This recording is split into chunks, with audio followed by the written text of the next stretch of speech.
تو ابو جہل کہتا جدو مراں گے تو دیکھی جائے گی۔ کیا یہ بات آج ہم نہیں کہتے؟ جدو مراں گے تو دیکھی جائے گی۔ کیا دیکھا جائے گا آپ سے؟ جب آپ کے گلے میں آگ کا توق ڈالا جائے گا تب دیکھا جائے گا؟ جب آپ کو دوزخ کے سرانے کھڑے کر کے آپ کو دھکیلا جائے گا تب دیکھا جائے گا؟ کیا دیکھا جائے گا؟ کچھ بھی دیکھا نہیں جانا۔ ایک ہمارا جسم اتنا نازک ہے، کوئی زور سے ہمارا انگوٹھا کھینچتے تو انگوٹھا نکل جاتا ہے، اور 3-4 ہفتے تک ہم اس کو پٹیاں کراتے رہتے ہیں۔ اتنا نازک جسم ہو، اور ہم کہتے ہیں جب مریں گے تو دیکھا جائے گا۔ تو یہ وہ بولی جو ابو جہل کی تھی، آج ہم مسلمان ہو کے وہ بولی بولتے ہیں جی جب مریں گے تو تب دیکھا جائے گا۔ او بھائی کچھ بھی نہیں دیکھا جانا۔ دنیا دارالعمل ہے اور آخرت دارالجزا ہے۔ دنیا میں ہم آئے ہیں عمل کرنے کے لیے۔ ایک بندہ گندم کا بیج بوئے تو وہ آخر میں گندم ہی کاٹے گا، بھلے ہی وہ آڑو کی یا آم کی امید لگا کر بیٹھا ہو، لیکن اس کو گندم ہی ملے گی۔ جو بوئیں گے وہی کاٹیں گے۔ کچھ لوگ کہتے ہیں اللہ بڑا بے نیاز ہے، تو وہ چاہے تو نمازیوں کو جہنم میں ڈال دے، اور وہ چاہے تو بے نمازیوں کو جنت میں اپنے فضل سے کر دے۔ تو ہم کہتے ہیں کہ اللہ تو واقعی بڑا بے نیاز ہے، جسے چاہے اپنے فضل سے جنت دے دے، جسے چاہے اپنے فضل سے دوزخ میں ڈال دے۔ لیکن یہ بتا کہ تیرے عمل جنت والے ہیں بھی ہیں کہ کوئی نہیں ہے، کہ میری امیدیں لگائی ہیں؟ تو یہ بھی تو دیکھنا تیرا عمل، تو کہاں پہ کھڑا ہے، تو کس راستے پہ چل رہا ہے۔ تو لوگ اس طرح کی باتیں جب کرتے ہیں کہ اب دیکھیں نا، کہ بندے نے ساری زندگی سجدے سے سر نہیں اٹھایا، رب کی بارگاہ میں وہ عبادت کرتا رہا، لیکن اس کے باوجود ہم اس کے بارے میں یہ فتویٰ دے دیں کہ رب جسے چاہے بے نمازیوں کو جنت دے دے اور نمازیوں کو دوزخ میں ڈال دے۔ رب بڑا غفور و رحیم ہے، رب بڑا رحمان ہے، رحیم ہے۔ تو ہم کہتے ہیں رب قہار بھی بڑا ہے اور عادل بھی بڑا ہے، عدل کرنے والا ہے۔ بے شک رب کریم نے اپنے فضل سے جنت عطا کرنی ہے، لیکن اس امید پر عمل ہی کوئی نہ کرنا، نماز کے قریب ہی نہ جانا، قرآن کبھی کھول کے نہ دیکھنا، حضور نبی علیہ الصلوۃ والسلام کی بارگاہ اقدس میں اپنا اعمال نامہ پیش ہی نہ کرنا، اس امید پر کہ رب بڑا بے نیاز ہے تو اپنے فضل سے ہمیں بخش بھی دے گا۔ تو یہ بعض دفعہ نا یہ باتیں ہمیں نقصان کا باعث بنیں گی۔ اس کے بعد پھر لوگ کچھ ایسے ہیں جو طنز کی باتیں کرتے ہیں۔ دیکھیں جی اللہ نے، ہم پتہ نہیں اللہ کو کون سی ادا پسند آ جائے، اللہ کو کون سی پسند آ جائے تو ہمیں جنت دے دے۔ تو ہم کہتے ہیں کوئی ادا ہے بھی ہے تیرے پاس کہ کوئی نہیں، کہ کلی امیدیں لگائی ہیں؟ کوئی ادا تم نے بنا کے رکھی بھی ہے کہ کوئی نہیں، صرف امیدیں لگائی ہیں کہ رب بڑا غفور و رحیم ہے اور اپنے فضل و کرم سے ہمیں جنت عطا کر دے گا۔ تو یہ امید پر چلنا۔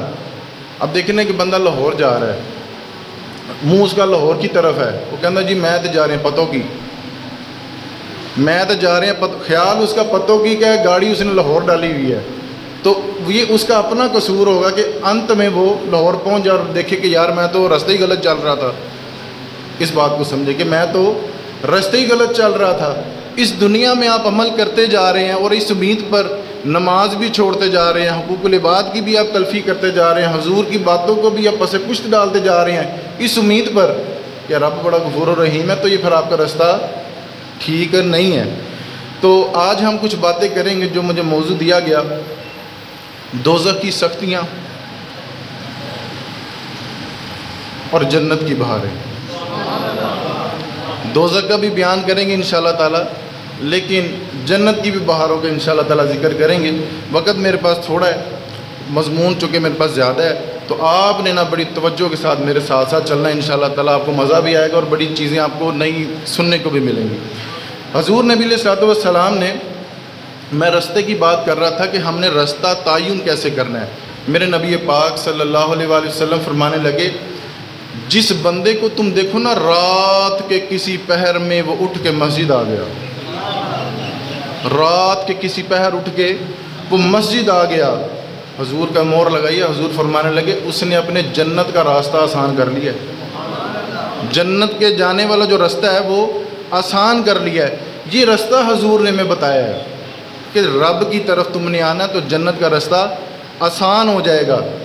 پھر میرے محبوب کریم فرمانے لگے، تم مجھے 2 چیزوں کی ضمانت دے دو، میں تمہیں رب کا رسول ہو کے جنت کی ضمانت دیتا ہوں۔ صحابہ کرام فرمانے لگے یا رسول اللہ صلی اللہ علیہ وآلہ وسلم وہ دو چیزیں کون سی ہیں؟ تو ذرا جملے سنیے گا، یہ آپ سب کے لیے اصلاح کی اس میں بڑا پہلو ہے۔ حضور فرمانے لگے وہ چیز جو دو جبڑوں کے درمیان ہے اور وہ چیز جو دو ٹانگوں کے درمیان ہے، تم مجھے ضمانت دے دو تم اس کا کبھی غلط استعمال نہیں کرو گے، میں رب کا رسول ہو کے تمہیں ضمانت دیتا ہوں تمہیں جنت کی بشارت لے کے دوں گا۔ اب ایک بندہ، اب حضور نے یہ بتایا کہ تم ضمانت دے دو زبان کی اور شرم گاہ کی کہ تم اس کا غلط استعمال نہیں کرو گے۔ ہم جب بولنے پہ آتے ہیں تو باپ کو بھی نہیں چھوڑتے، بڑے بھائی کا بھی لحاظ نہیں کرتے، اپنے سے بڑی عمر کا بھی لحاظ نہیں کرتے کہ بابا جی کی سفید داڑھی ہے، تو جب ہم بولنے پہ آتے ہیں تو پھر حادی کر دیتے ہیں۔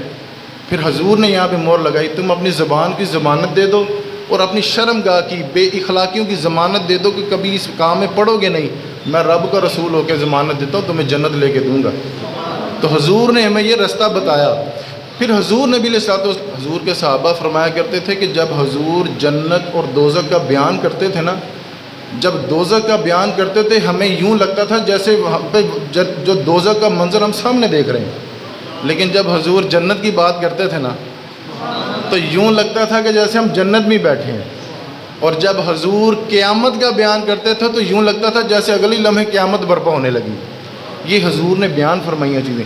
حضور فرمانے لگے دوزخ میں سب سے جو ہلکا عذاب ہے نا، سب سے جو ہلکا عذاب ہے، جس نے کسی کو حقارت سے دیکھا ہو، صرف حقارت سے دیکھا، کہا بھی کچھ نہیں، صرف من میں اس نے ہلکا سا چور پیدا کیا، کالا کیا اپنا من کسی کے بارے میں، حضور فرمانے لگے دوزخ کا سب سے ہلکا عذاب یہ ہے کہ اس کو آگ کے جوتے پہنائے جائیں گے۔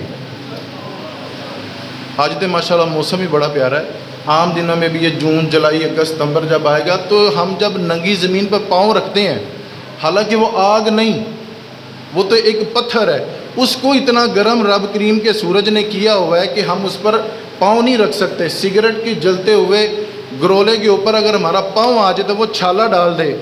تو حضور فرماتے ہیں کہ سب سے ہلکا عذاب دوزخ کا یہ ہے کہ اس کو آگ کے جوتے پہنائے جائیں گے، اور اس کی شدت اتنی ہوگی کہ دماغ کھولے گا اور سارا جسم کا وجود کا گوشت اس کے پیروں میں آ جائے گا۔ تو یہ حضور فرمانے لگے اس عذاب سے بچ جانا، اچھے اعمال کرنا، برے اعمال مت کرنا، اور اس امید پر تو بالکل ہی نہ رہنا کہ رب بڑا غفور و رحیم ہے، ہم جو مرضی کرتے رہیں آخر میں ہم کہیں یہ تو رستہ ہی غلط تھا۔ اس امید پہ اچھے ہم وہ کہتے ہیں نا اللہ نو پتہ نہیں کیڑی ادا پسند آ جائے، تو ہم کہتے ہیں کوئی ادا کیتی بھی ہے کہ کوئی نہیں، کوئی ادا تیرے پاس ہے بھی ہے کہ کوئی نہیں، کوئی جا رب کی بارگاہ میں پیش ہونے کے قابل ہو۔ تو یہ جو حضور فرمانے لگے کہ سب سے جو ہلکا عذاب ہے وہ یہ ہے کہ آگ کے جوتے اس کو پہنائے جائیں گے۔ پھر میرے نبی کریم علیہ الصلوۃ والسلام فرمانے لگے، یہ ترمذی شریف کے لفظ ہیں، میرے محبوب کریم فرمانے لگے کہ دوزخ کی آگ جب بھڑکائی گئی نا، بھڑکائی گئی، اب تو ماشاءاللہ گیس کا دور ہے، ماچس کا دور ہے، آگ جلائی، اور پہلے بھڑکائی جاتی تھی آگ، پہلے چھوٹی لکڑیاں رکھی جاتی تھیں، پھر ان کو آگ لگائی جاتی تھی، پھر ان کو پھونکیں ماری جاتی تھیں، پھر اس کو سلگایا جاتا تھا، پھر بڑی لکڑیاں رکھی جاتی، اس کو کہتے ہیں آگ بھڑکانا۔ حضور فرماتے ہیں کہ دوزخ کی آگ کو 1000 سال تک بھڑکایا گیا، صرف آگ نہیں لگائی، بھڑکایا گیا۔ اس آگ کی شدت اتنی تھی کہ وہ سرخ ہو گئی، سرخ، جس طرح پر لوہے نو آگ چ رکھنے تو سرخ ہو جاتا نا جی، وہ سرخ ہو گئی آگ۔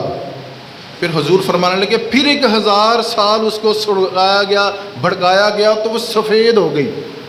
1000 سال پہلے بھڑکایا گیا تو سرخ ہو گئی، پھر 1000 سال سلگایا گیا، بھڑکایا گیا، وہ سفید ہو گئی۔ پھر حضور فرمانے لگے اس کو اتنا بھڑکایا گیا، پھر 1000 سال بھڑکایا گیا کہ وہ دوزخ کی آگ سیاہ ہو گئی، کالی ہو گئی۔ حضور فرمانے لگے ہمارے تو یہاں پہ آگ جو ہم جلاتے ہیں یہ کھانے کے لیے، ہاتھ سیکنے کے لیے، یہ آگ کا حصہ ہے، لیکن یہ خیر والی آگ ہے۔ وہ جو آگ ہوگی تو وہ تو تصور ہی کسی نے نہیں کی، وہ دوزخ کی جو آگ ہے وہ سیاہ رنگ کی۔ پھر حضور فرمانے لگے ایسے کام نہ کرنا کہ جس میں بعد میں تمہیں پچھتاوا ہو، رستہ وہ چننا جو نبیوں والا ہو، رستہ وہ چننا جو نبی نے تمہیں بتایا ہے، راستہ وہ چننا جو اللہ کے نیک بندے تمہیں بتائیں، راستہ وہ چننا۔ اب دیکھیں نا، ایک بندے نے لاہور جانا ہو تو گاڑی کا منہ بھی لاہور کی طرف ہونا چاہیے، وہ کار قصور کی طرف لے اور کہ جی میں جانا لاہور ہے، تو پھر اس کی آخر میں وہ پچھتاوا ہے نا کہ یار آپ تو راہ ہی موڑ ہی غلط لے لیا، کسی کے کہنے پہ، اس بات کو آپ سمجھیے گا، کسی کے کہنے پہ موڑ ہی غلط لے لیا تو ہم غلط منزل پہ پہنچ گئے۔ تو حضور فرمانے لگے کہ راستہ وہ چننا جو نبیوں کا راستہ ہے، جو صدیقین کا راستہ ہے، جو شہداء کا راستہ ہے، اور جو میرے ولیوں کا راستہ ہے، وہ راستہ چننا۔ اب ایک آخری بات دوزخ کی کر کے اس کے بعد پھر جنت کے بیان پہ آتے ہیں۔ سورۃ دخان ہے، حضور فرمانے لگے، رب کریم کا قرآن یہ فرماتا ہے، اور اس کی تشریح میں حضور فرمانے لگے جہنمیوں کا جو کھانا ہے، جو ان کو کھانا دیا جائے گا، اس کی ذرا دیکھیں، ان شجرۃ الزقوم، ایک تھوڑ کا درخت ہوگا جس میں پپلی کا درخت ہوتا ہے، اس کے بڑے بڑے پتے ہوتے ہیں ہاتھ نما، وہ کھانے کے لیے دیے جائیں گے، اور دیکھنے میں اس طرح سے لگے گا جیسے جلا ہوا تانبا ہے، وہ ان کو دیا جائے گا، کھاؤ اس کو۔ جب وہ کھائیں گے، دوزخ کے لوگ جب کھائیں گے، جو کفار ہیں، جو مشرکین ہیں، جو دوزخ میں جلیں گے، جب ان کو یہ کھانا دیا جائے گا، جیسے ہی وہ پتا کھائیں گے ان کا اندر سے گوشت کٹنا شروع ہو جائے گا، اور کٹتے کٹتے وہ سارا گوشت جھڑ کر ان کے پیروں میں آ جائے گا، طعام الاسیم، کھولتا ہوا پانی ان کے سروں میں ڈالا جائے گا، اور ان کا کھولتا ہوا دماغ پھر فرشتے کریں گے، کہیں گے ہور کرو فرونیاں، ہور کرو چدراہٹاں، ہور کرو وہ کام جو جس سے نبی نے روکا تھا۔ آج کا جو مسلمان ہے نا، آج کا مسلمان، میں بڑے دکھ سے یہ بات کہنے لگا ہوں، اللہ کرے آپ کے دل میں اتر جائے، چلے تھوڑی سی آمین تو کہہ دیں۔ موضوع ذرا سخت ہے لیکن یہ برائے اصلاح ہی ہے۔ آج کا ہمارا مسلمان بھی وہ بولی بولتا ہے جو ابو جہل بولا کرتا تھا۔ حضور نے جب ابو جہل سے کہا کہ باز آ جا، کلمہ پڑھ جا، یہ کام چھوڑ دے، مرنے کے بعد بڑا سخت عذاب ہے، حضور نذیر بھی ہے نا، ڈر سنانے والے ہیں، تو حضور نے جب یہ ڈر سنایا نا کہ آخرت کا عذاب بڑا سخت ہے، دردناک ہے، تو ابو جہل کہتا جدو مراں گے تو دیکھی جائے گی۔ کیا یہ بات آج ہم نہیں کہتے؟ جدو مراں گے تو دیکھی جائے گی۔ کیا دیکھا جائے گا آپ سے؟ جب آپ کے گلے میں آگ کا توق ڈالا جائے گا تب دیکھا جائے گا، جب آپ کو دوزخ کے سرانے کھڑے کر کے آپ کو دھکیلا جائے گا تب دیکھا جائے گا۔ کیا دیکھا جائے گا؟ کچھ بھی دیکھا نہیں جانا۔ ایک ہمارا جسم اتنا نازک ہے، کوئی زور سے ہمارا انگوٹھا کھینچتے تو انگوٹھا نکل جاتا ہے، اور 3-4 ہفتے تک ہم اس کو پٹیاں کراتے رہتے ہیں، اتنا نازک جسم ہو، اور ہم کہتے ہیں جب مریں گے تو دیکھا جائے گا۔